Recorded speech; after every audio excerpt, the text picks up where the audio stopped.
Hello, bienvenue sur la chaîne d'Atelier 316, habiter l'intérieur, vivre l'extérieur, bien habiter pour y vivre. Alors ça faisait un petit moment que je voulais tourner cette vidéo, mais franchement chaleur oblige, grosse fatigue à cause des nuits courtes et tout. Je n'ai pas pu la tourner lorsque je voulais, donc j'ai un petit peu attendu d'être un peu plus en forme. Aujourd'hui je te propose tout simplement une liste de choses, de trucs, d'astuces, enfin en tout cas de choses à faire au sein de ton logement, pour ton logement, à faire cet été. Pourquoi cet été? Eh bien tu verras qu'en fait c'est la période propice, je trouve, pour faire cette liste de choses, pour faire, ou en tout cas une de ces choses à faire cet été, notamment à cause du climat, mais pas que, et on commence tout de suite.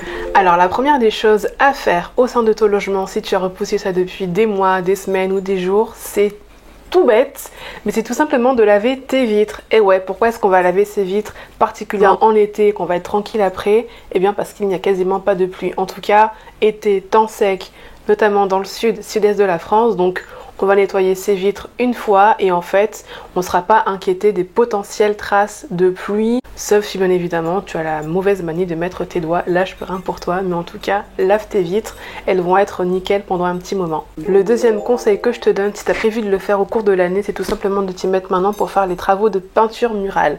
Alors je trouve qu'en ce moment c'est assez optimal parce que de manière générale, il fait chaud, pas encore caniculaire, en tout cas il y a des vagues de chaleur mais qui parfois s'estompent, en tout cas c'est le cas de le sud de la France, mais je trouve que c'est une période idéale jusqu'à peu près le 20 juillet parce qu'on a encore des moments où on peut échapper à la canicule et ou au temps orageux. Il fait en général entre 18 degrés jusqu'à à peu près 27-28 degrés pour les températures les plus de la France, donc il fait déjà quand même très chaud, mais déjà c'est supportable physiquement de pouvoir faire de la peinture, hein. Tout en termes de séchage, on va avoir un séchage qui sera relativement uniforme.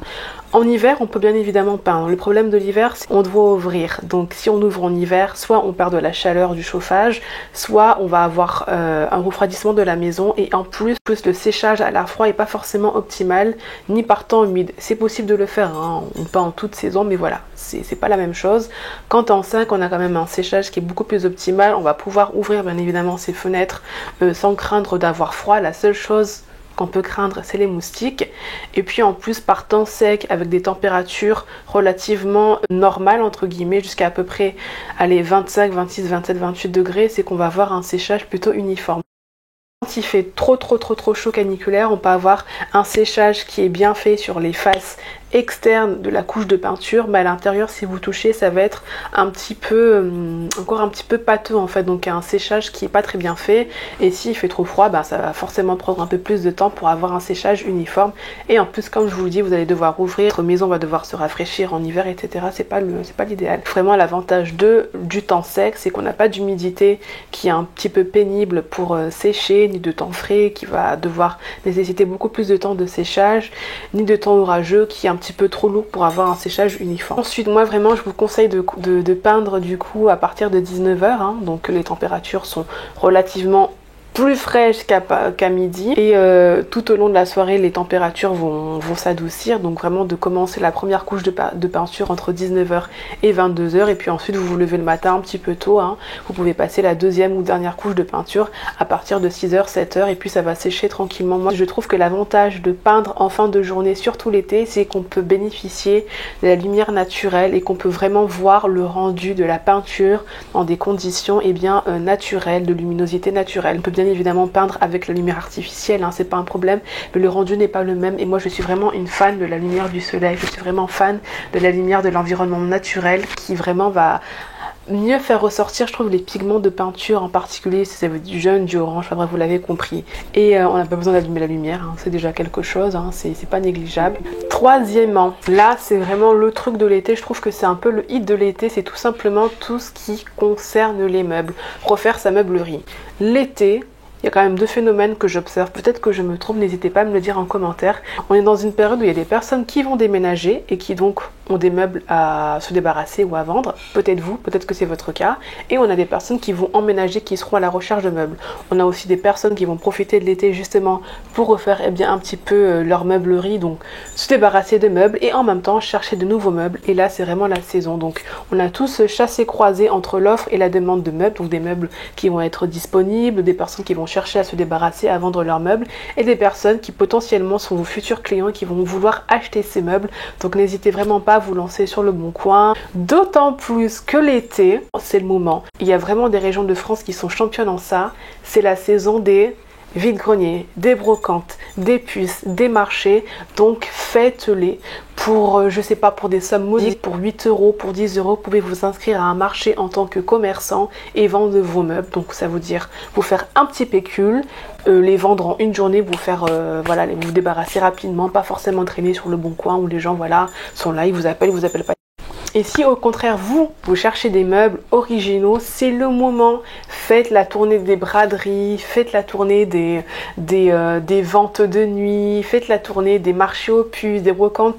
Il y a des tas de trésors que vous ne trouverez jamais chez Ikea ou chez Maison du Monde, et franchement faites-le. Si vous habitez le nord de la France, à ne pas louper la braderie de Lille qui aura lieu le premier week-end du mois de septembre, là vous allez trouver votre bonheur.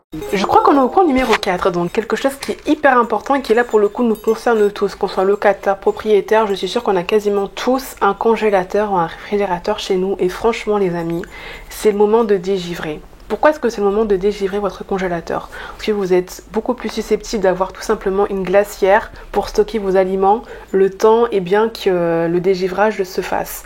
Bien évidemment, on peut le faire en hiver, en automne, en printemps, mais l'été, c'est vraiment propice parce que déjà, vous aurez l'équipement sur le coude, on prévoit d'en acheter une, donc on peut stocker ces aliments le temps que le dégivrage se fasse.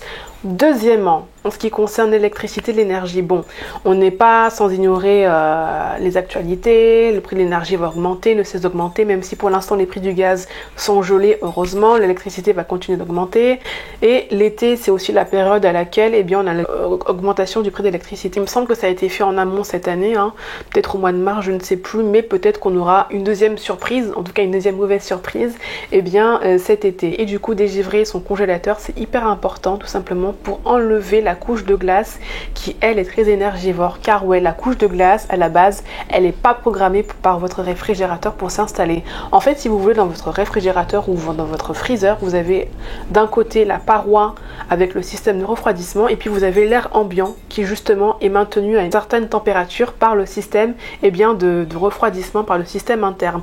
Or il y a de la glace qui se forme notamment à cause de l'humidité des aliments. L'humidité, bien évidemment, elle est solidifiée sous forme de glace. Et du coup, cette glace, elle forme une couche sur la paroi du système de refroidissement, et du coup, ce qui va se passer, c'est que tout simplement, le système de refroidissement va entre guillemets capter qu'il y a un obstacle à l'air ambiant et va devoir produire beaucoup plus d'énergie pour tout simplement le maintenir à une température pour laquelle il est programmé. Donc ce qu'on va faire, c'est qu'on va ouvrir en grand la fenêtre de la cuisine. Vu les températures qu'il fait à l'extérieur, croyez-moi qu'en moins d'une heure, ça sera complètement dégelé. Vous allez pouvoir passer un bon coup d'éponge avec du vinaigre pour enlever les mauvaises odeurs, et vous allez avoir un réfrigérateur qui va consommer moins d'énergie, donc merci pour vos factures.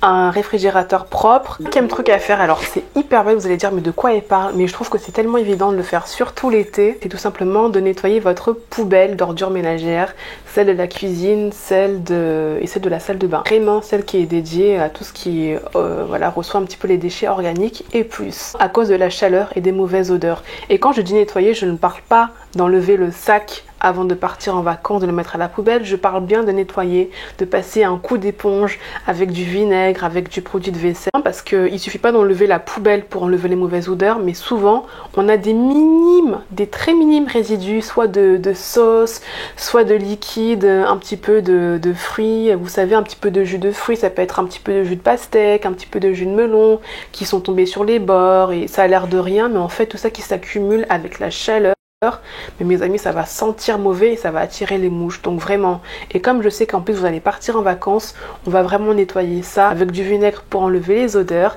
et avec un petit peu de savon pour enlever tous les microbes, les bactéries, les éventuels champignons. Et l'avantage de l'été, c'est que ça va sécher en deux. Sixième conseil, amis jardiniers, amis jardinières, là jusqu'à peu près on va dire allez le 14 juillet, grand maximum le 20 juillet, c'est la saison pour faire vos derniers semis d'été, pour faire vos dernières transplantations de plants d'été. Alors Alors ce que j'appelle semis d'été, plants d'été, c'est tout simplement toutes ces plantes potagères du soleil, aubergines, concombres, melons, courgettes, etc. Donc là, c'est le moment de faire une dernière tournée, soit de semis que vous commencez à semer dès aujourd'hui, là tout de suite après cette vidéo. Bon, demain pourquoi pas, ou à transplanter pour avoir tout simplement des récoltes échelonnées qui vont pouvoir être faites jusqu'à peu près la mi-octobre, voire même novembre si vous habitez dans une région ensoleillée et chaude comme le sud de la France. Donc vraiment, faites-le maintenant. Pas forcément au-delà du 20 juillet, bien évidemment c'est possible, hein, mais c'est tout simplement pour avoir le maximum entre guillemets de rendement et de récolte. Au-delà du 20 juillet, il faut quand même compter qu'il faut à peu près entre 60 et 90 jours jusqu'à la période de fructification pour l'ensemble des plantes potagères, et si vous le faites au-delà, vous risquez de rater le coche pour peu que les conditions climatiques se dégradent à partir d'octobre ou même de mi-septembre. Vous risquez tout simplement de louper votre période de fructification, donc faites-le maintenant. Et c'est aussi le moment tout simplement à partir du 14 juillet, du 20 juillet, de commencer à réfléchir à ces semis d'automne, à ces semis d'hiver. Donc on peut commencer à anticiper les futurs plants qu'on va vouloir faire pousser, donc ça peut être les salades d'hiver, les choux, je sais pas moi, ça peut être aussi les choux chinois, les salades, la moutarde, etc. L'ail, l'oignon, les fleurs d'hiver. Donc vraiment on peut commencer à y penser tout simplement pour qu'au retour de vacances, je dis n'importe quoi, mais vers le 20 août, tout cela soit déjà un petit peu dans les cordes. Si vous n'avez jamais eu de plante chez vous, c'est le moment d'acheter une belle plante verte.